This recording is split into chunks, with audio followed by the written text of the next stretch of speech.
A paz do Senhor, meus queridos e amados irmãos e irmãs do nosso querido devocional Simply Pentecostal. Para nós é uma alegria muito grande poder estar mais um sábado com vocês para juntos lermos a palavra do Senhor no livro do profeta Jeremias. Chegamos ao final desta semana, preparando-nos então para o culto de amanhã, onde nós podemos estar na casa do nosso Deus, louvar e bendizer ao nome dele, e por isso nós estamos alegres, não é? E por isso, meus queridos e amados, se vocês estão preparados, não é? Vamos abrindo nossas Bíblias no livro de Jeremias, e enquanto isso, nós queremos lembrar a cada um de vocês, se esta é a primeira vez que vocês estão aqui conosco neste canal do Devocional, lembre-se de poder se inscrever, de ativar as notificações para que vocês possam acompanhar cada programação que nós temos feito, realizado neste canal do Devocional Sempre Pentecostal. De segunda a sexta, nossa irmã Manuela, ela está aqui conosco, lendo não somente o Evangelho de Lucas, como o livro de Salmos, e aos sábados estamos aqui nós, não é? Não esqueça também, se você é professor de escola dominical, a nossa querida irmã Manuela, ela tem o canal das pré-aulas da escola dominical, professora Manuela Barros, que será de grande valia para cada um de vocês. Amém? Portanto, vamos à palavra do Senhor, que diz assim, capítulo 25, e desta maneira nós vamos estar lendo os versículos do 1 ao 14 neste sábado, e no próximo sábado estaremos dando continuidade ao restante deste capítulo. Amém? Diz assim a palavra do Senhor.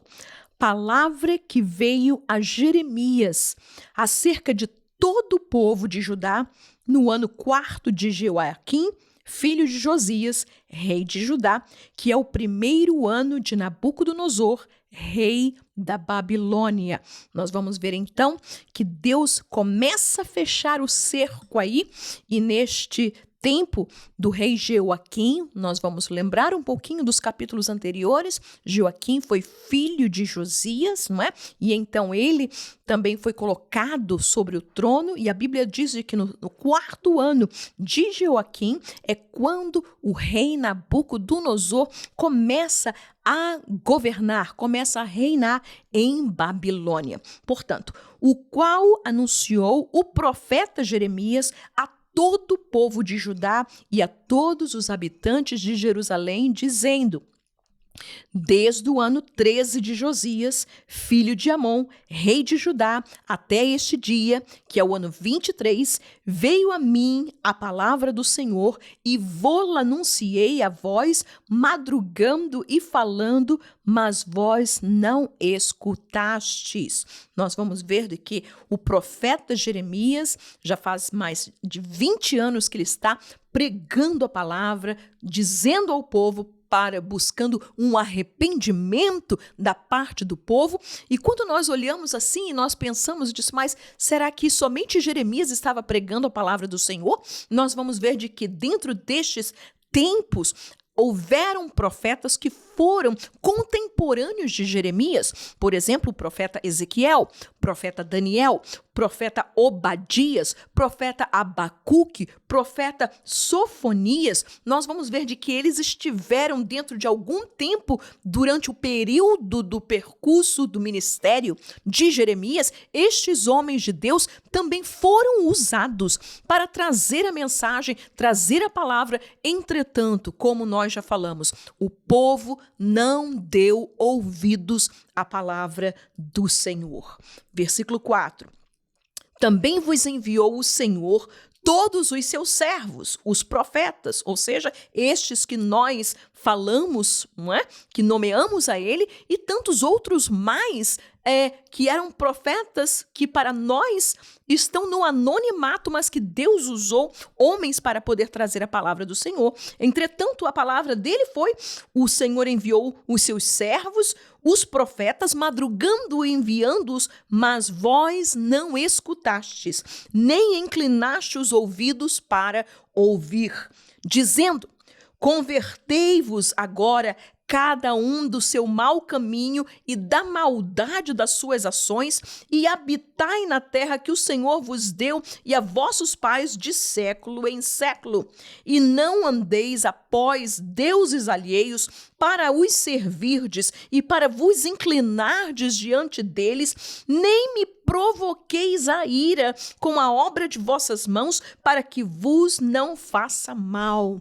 Irmãos, tantas vezes nós temos lendo cada capítulo deste de Jeremias e Deus, ele toca nessa mesma tecla. É sempre a mesma coisa. As pessoas ouvem a palavra, Deus redargue e Deus ele diz, entretanto o povo não dá ouvidos, não é? Muito pelo contrário, eles fazem aquilo que é abominável. E a palavra de Deus para eles, conforme o versículo 4, é porque que Deus estava fazendo aquilo. Não era simplesmente por ter um povo o adorando, mas é para que eles pudessem não ser destruídos, para que eles não pudessem ser tirados do lugar, da nação, da terra, a quem Deus os havia colocado naquele lugar.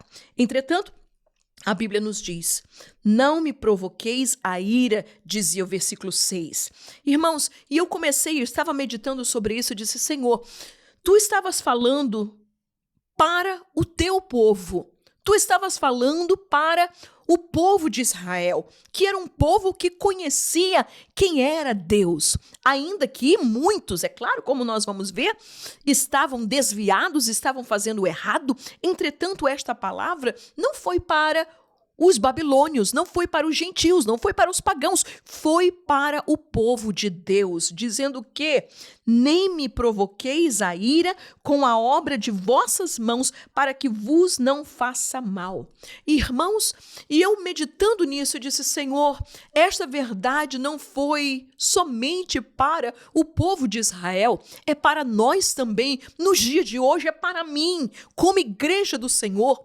E eu comecei a meditar e pensar, e disse, Senhor, quantas vezes, ou porque muitas vezes, o teu povo, nós estamos provocando a tua ira.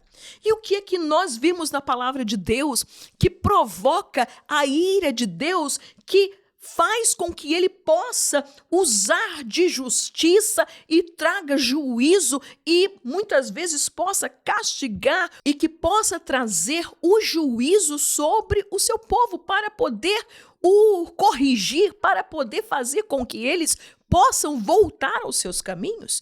E uma das coisas que nós vemos com o povo de Deus, a primeira coisa era a questão da obediência.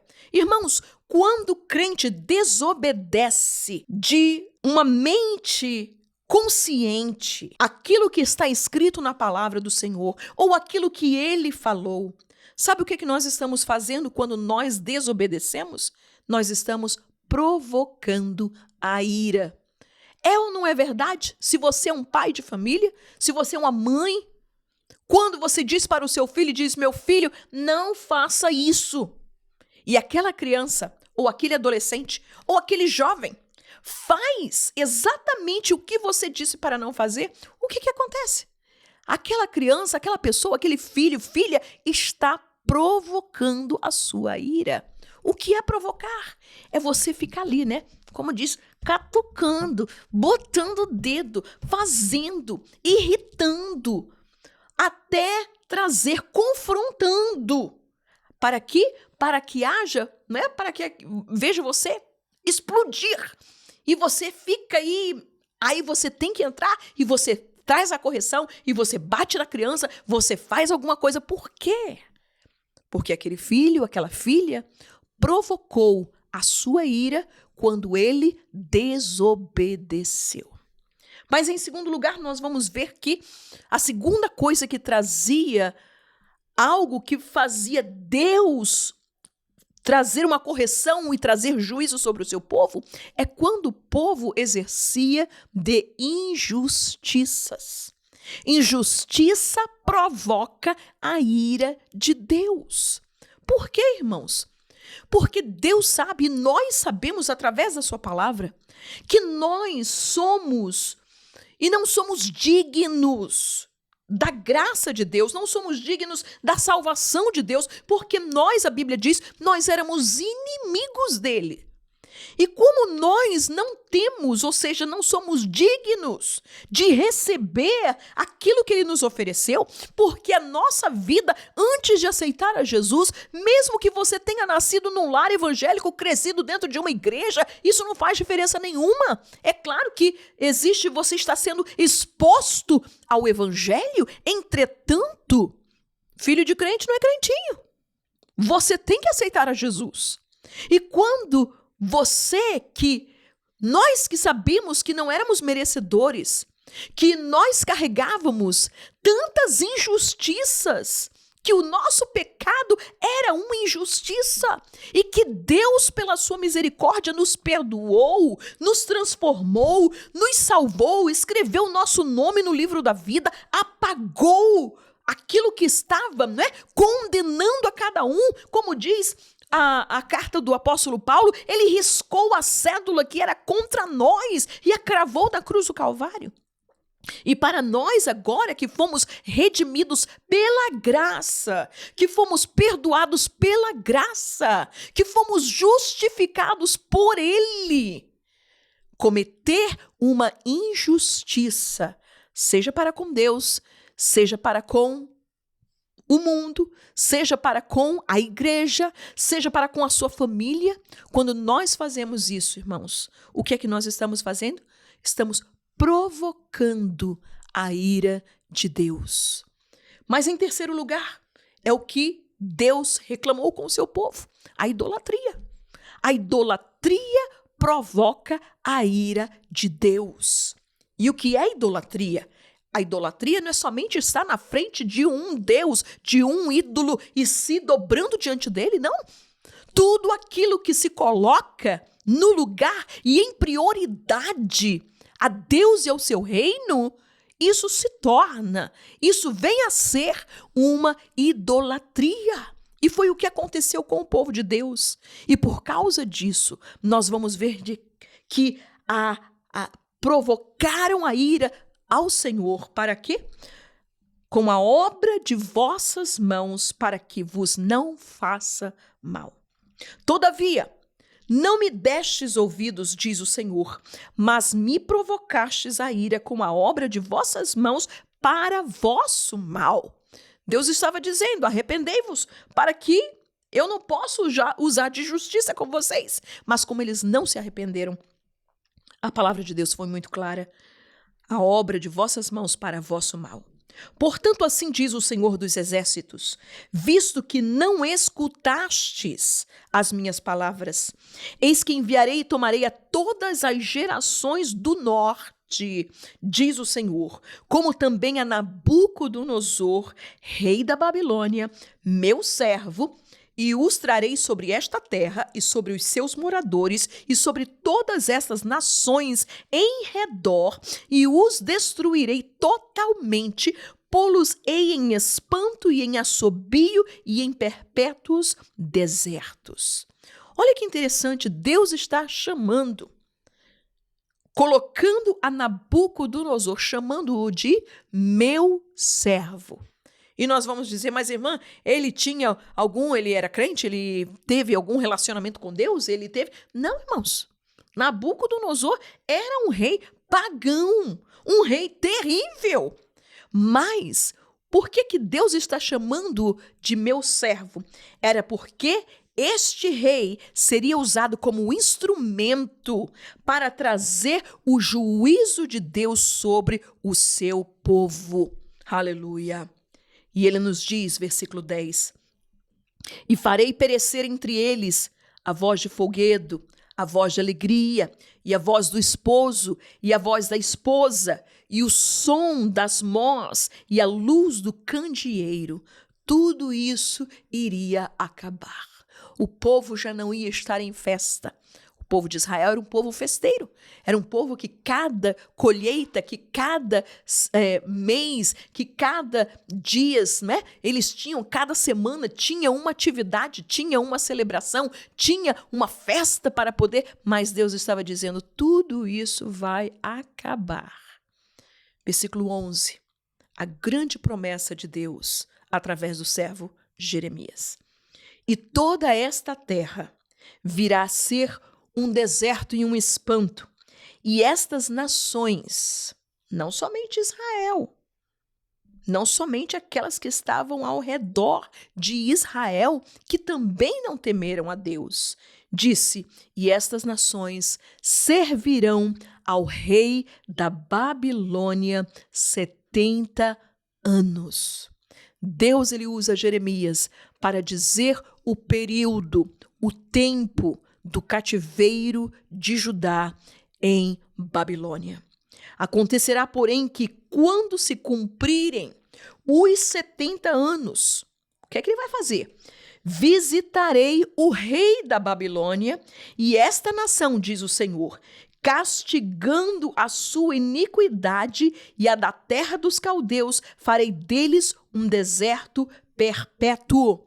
E trarei sobre esta terra todas as palavras que disse contra ela, tudo quanto está escrito neste livro que profetizou Jeremias contra todas estas nações, porque também deles se servirão muitas nações e grandes reis, assim lhes retribuirei segundo os seus feitos e segundo as obras das suas mãos. O que é que Deus estava dizendo aqui através do seu servo Jeremias? Ele disse: Nabucodonosor será o meu instrumento de juízo sobre o povo de Israel, sobre Judá, sobre Jerusalém. Entretanto, após terminado esses 70 anos de cativeiro, a nação da Babilônia será julgada pelo Senhor. E a Bíblia diz de que reis haveriam de entrar, subjugar a Babilônia, este grande império que se levantou. A Bíblia nos diz que ele haveria de ser subjugado e que eles desapareceriam. Aleluia. Por quê? Porque usaram também de maldade. Porque foram cruéis naquilo que eles fizeram, não somente contra Jerusalém e Judá, mas contra todos os outros demais povos que havia ao redor daquelas nações ali naquele tempo. Portanto, meus queridos e amados irmãos, terminamos nos dias de hoje com esta palavra, esta gloriosa palavra. Jeremias foi este homem usado por Deus para determinar o tempo da geração que haveria de estar no cativeiro. 70 anos, ou seja, aqueles que haveriam de ir para o cativeiro não haveriam de regressar para poder reconstruir. Haveria de haver uma outra geração, porque 70 anos já havia se passado. Portanto, meus amados e queridos irmãos, que possamos guardar esta palavra aos nossos corações, e especialmente o versículo 6, que nós possamos não provocar a ira do nosso Deus através das nossas obras.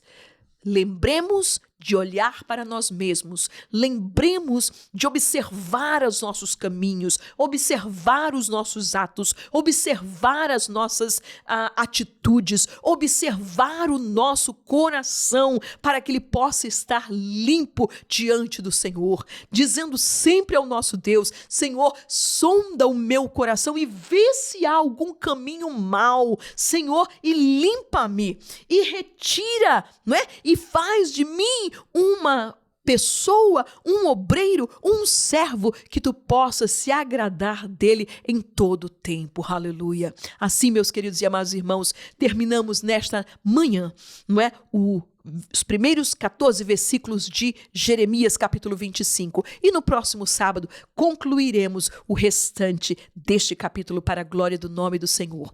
Tenha um maravilhoso fim de semana, abençoado pelo nosso Deus, juntamente com a sua família, com a sua igreja, e que segunda-feira não esqueça de estar de volta aqui conosco para podermos ler e meditar na palavra do Senhor. Que Deus lhe abençoe poderosamente.